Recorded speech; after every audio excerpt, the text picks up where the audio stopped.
Hello dear student, welcome back our YouTube channel engineer Guruji. आज हम लोग कक्षा 10वीं का भौतिक विज्ञान पहला अध्याय प्रकाश का परावर्तन पढ़ने वाले हैं।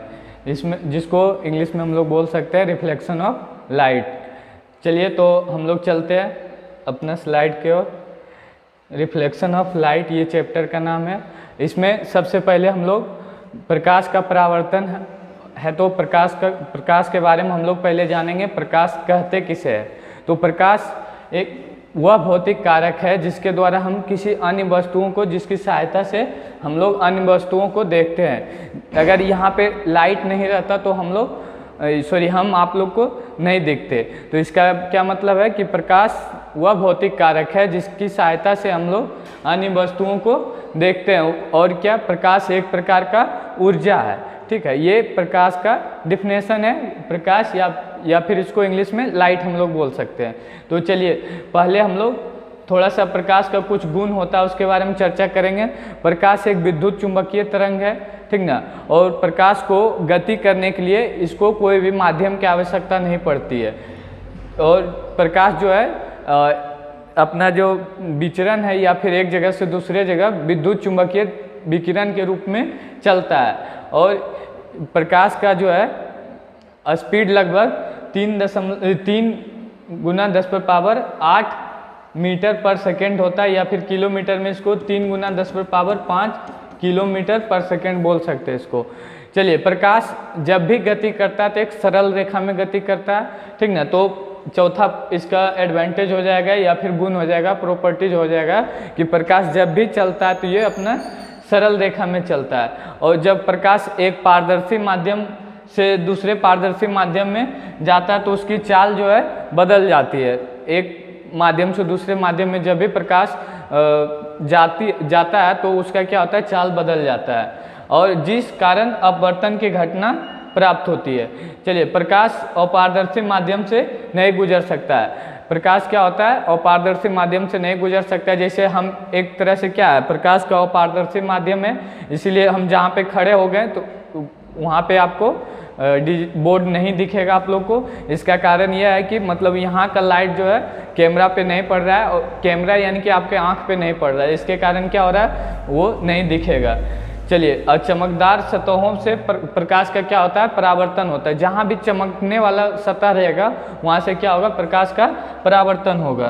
तो ये सभी प्रकाश के गुण थे, प्रॉपर्टीज ऑफ लाइट था। ठीक है, अब हम लोग चलते हैं प्रकाश के स्रोत के बारे में। प्रकाश आता आखिर कहाँ से है, मतलब स्रोत वही हुआ कि आता कहाँ से है, light source.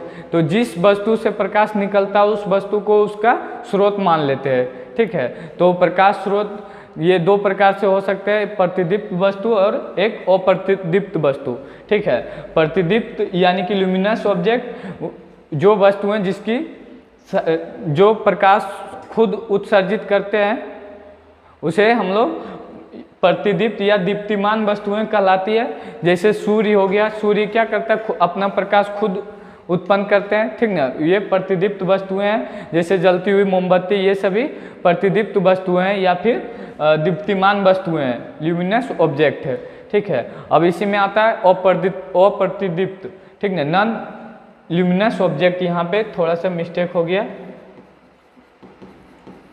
Non luminous object. ठीक है, वस्तु प्रकाश उत्सर्जित नहीं कर सकती है, ठीक ना। जो वस्तु खुद का प्रकाश उत्सर्जित नहीं कर सकती है उसको हम क्या कहेंगे, अप्रतिदीप्त कहेंगे। जैसे टेबल क्या, टेबल खुद ये प्रकाश नहीं उत्सर्जित करता है। ठीक है, जैसे दीवार हो गया या फिर कोई भी वैसा वस्तु जो प्रकाश उत्सर्जित नहीं करता है। ठीक है, कुर्सी हो गया, ये सभी क्या है, अप्रतिदीप्त वस्तुएं का उदाहरण है।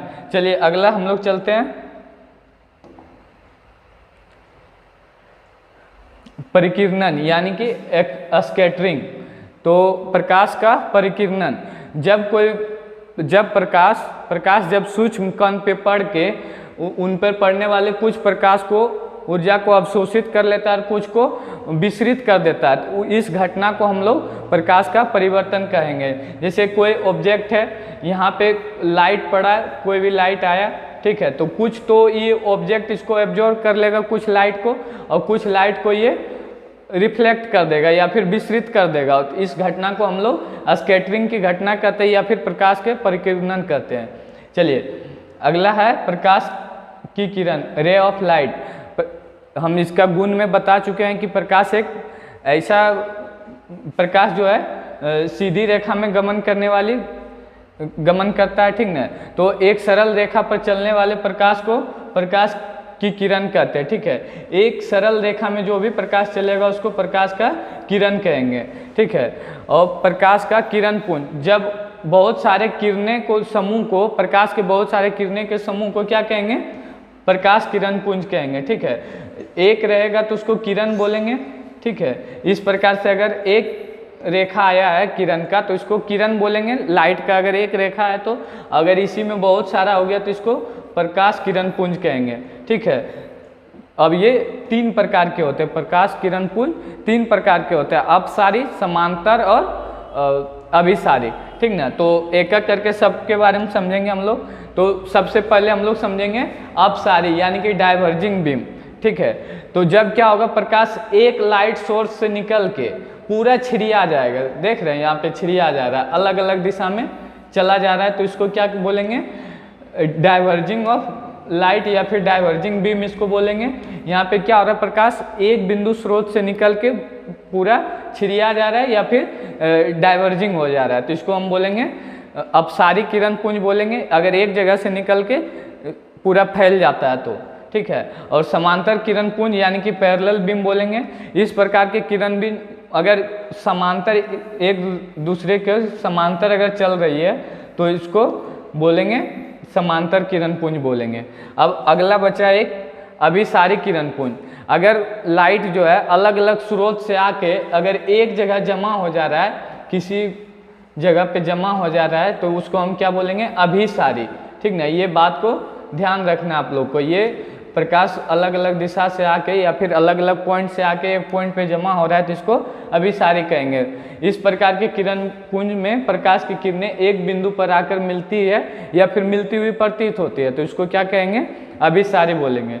चलिए अब होता है एक पारदर्शी पदार्थ, अपारदर्शी पदार्थ और पारभासी पदार्थ, ठीक ना। तो इसमें हम लोग पहले पारदर्शी के बारे में समझेंगे यानी कि ट्रांसपेरेंट मीडियम, ठीक है। तो वे पदार्थ जिससे होकर प्रकाश आसानी से आर पार हो जाएगा तो उसको हम लोग पारदर्शी पदार्थ बोलेंगे, ठीक ना। और अपारदर्शी, ठीक है, ऐसे पदार्थ जिनसे होके प्रकाश बिल्कुल ही पार नहीं हो सकता या फिर वो देखना संभव ही नहीं है, उसको क्या कहेंगे, अपारदर्शी माध्यम कहेंगे। जैसे बंद लकड़ी का डब्बा हो गया या फिर कोई बॉक्स है, गत्ते का डिब्बा हो गया, इसके अंदर आर पार नहीं देख सकता, तो ये कैसा हो गया, ये अपारदर्शी माध्यम हो गया। अब एक है पारभासी, ऐसे पदार्थ जिनसे पदार्थों को देखा जा सकता है, मतलब हल्का फुल्का देखा जा सकता है परंतु पूर्णतः स्पष्ट नहीं देखा जा सकता, उसको क्या कहेंगे, पारभासी। जैसे बटर पेपर या फिर एक्सरे प्लेट, ये सभी क्या है, और या फिर तेल भीगा हुआ कागज, ये कैसा माध्यम रहेगा, इसमें एक और जोड़ सकते हैं, तेल से भीगा हुआ कागज, ये पारभाषिक जैसा बिहेव करेगा, भीगा हुआ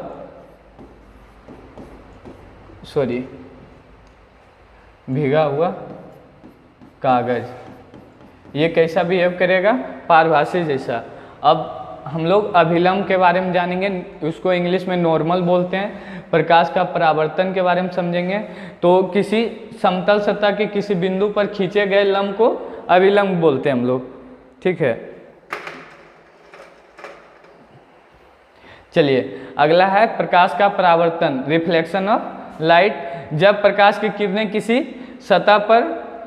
किसी सतह से टकराकर उसी माध्यम में लौट जाती है तो उसको हम लोग क्या बोलेंगे, प्रकाश का परावर्तन बोलेंगे।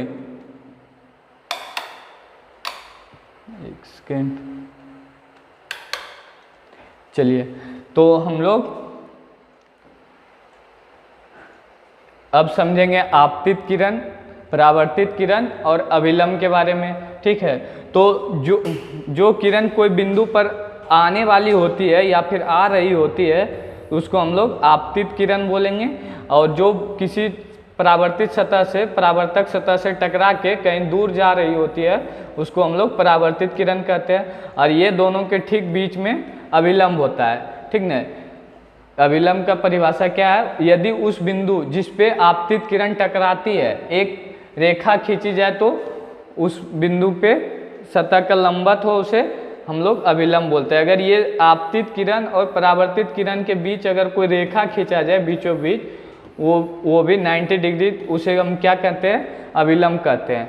अब आपतन कोण और परावर्तन कोण, यहाँ पे आपतन कोण होता है, ठीक ना, और इधर परावर्तन कोण होता है। तो परावर्तित किरण और आपतन कोण किसे कहते हैं? तो आपतित किरण और अभिलंब के बीच बना कोण को हम लोग आपतन कोण कहते हैं। इसे आई से डिनोट करते हैं, इंग्लिश में इसे इंसिडेंट एंगल बोलते हैं या फिर आपतित किरण को इंसिडेंट रे बोलते हैं, ठीक है। अब यहाँ से जो किरण जा रही है और अभिलंब के बीच में, परावर्तित किरण और अभिलंब के बीच में ये अपना बनता है परावर्तन कोण। इसको आर से डिनोट करते हैं, यानी कि रिफ्लेक्टेड रे बोलते हैं। चलिए अब देखिए, परावर्तन दो प्रकार से होता है, एक नियमित और एक अनियमित, ठीक है। यानी कि नियमित परावर्तन और दूसरा अनियमित परावर्तन, ठीक है। नियमित परावर्तन तब होगा जब सतह जो है पूरा प्लेन रहेगा और उससे जो परावर्तन का किरण जो है, परावर्तित किरण एक ही दिशा में जाएगा तो उसे नियमित प्रकाश का परावर्तन कहेंगे। अनियमित किसे कहेंगे? जब अलग अलग कोण में अगर प्रकाश का परावर्तित अलग अलग दिशा में हो जाता है तो उसे हम अनियमित प्रकाश का परावर्तन कहेंगे, ठीक है। तो यही पे दिखा दिए फिर से, ये देखिए आपतित किरण है, ठीक है, और ये परावर्तित किरण है, यानी कि जाने वाला किरण। और ये दोनों के आपतित और अभिलंब के बीच में, आपतित किरण अभी समझाए थे आप लोग को। आपतित किरण और अभिलंब के बीच बना कोण को आपतन कोण कहते हैं। परावर्तित किरण और अभिलंब के बीच बना कोण को हम लोग परावर्तन कोण कहते हैं। ये परावर्तक सतह है अपना, ठीक है। चलिए अब हम लोग प्रकाश के परावर्तन के नियम देखेंगे। प्रकाश के परावर्तन के निम्नलिखित दो नियम हैं, ठीक है। आपतित किरण, परावर्तित किरण तथा आपतन बिंदु पर खींचा गया जो अभिलंब होता है, तीनों एक ही समतल में होता है। पहला नियम क्या बोला जा रहा है? आपतित किरण, परावर्तित किरण और इस पे डाला गया अभिलंब, तीनों एक ही समतल में, देख रहे हैं, तीनों क्या है? एक ही तरफ है या फिर एक ही समतल में है। और दूसरा नियम बोलता है कि आपतन कोण और परावर्तन कोण, यानी कि इंसिडेंट रे और रिफ्लेक्टेड रे, ये क्या होता है? दोनों आपस में बराबर होता है, ठीक ना। यानी कि कोण आई इजकल टू क्या हो जाएगा? कोण आर हो जाएगा, ठीक ना। ये दूसरा नियम है, ठीक है। तो ये प्रकाश के परावर्तन के दो नियम हैं, ठीक है। तो इससे आगे हम लोग चलते हैं। अब हम लोग प्रतिबिंब के बारे में समझेंगे। प्रतिबिंब कहते किसको हैं? प्रतिबिंब होता क्या है? प्रतिबिंब कितने प्रकार के होते हैं? तो जब किसी वस्तु को दर्पण के सामने रखा जाता है, ठीक है, तो वस्तु से निकलने वाली प्रकाश किरणें दर्पण के तल पर परावर्तित होकर हमारे आंखों तक पड़ती है, तो उसे हम क्या कहते हैं? और उससे जो हमें आकृति वस्तु का दिखता है तो उसी को हम लोग क्या कहते हैं? प्रतिबिंब कहते हैं। जैसे हम लोग कोई भी चीज़ देख रहे हैं तो वो कैसे दिख रहा है? उसका प्रतिबिंब हम लोग के आँख पे बन रहा है, ठीक है। तो पहले लाइट वो वस्तु पे पड़ता है, फिर वो वस्तु का लाइट परावर्तित होकर अपना आँख पे आता है और आँख से क्या होता है? वहाँ पे प्रतिबिंब बनता है, वही हम लोग को दिखता है। तो प्रतिबिंब दो प्रकार के होते हैं, रियल इमेज और वर्चुअल इमेज। तो हिंदी में इसको वास्तविक प्रतिबिंब और इंग्लिश में आभासी या फिर इसी को हम लोग काल्पनिक प्रतिबिंब बोलते हैं। काल्पनिक प्रतिबिंब इसी को बोलते हैं काल्पनिक प्रतिबिंब।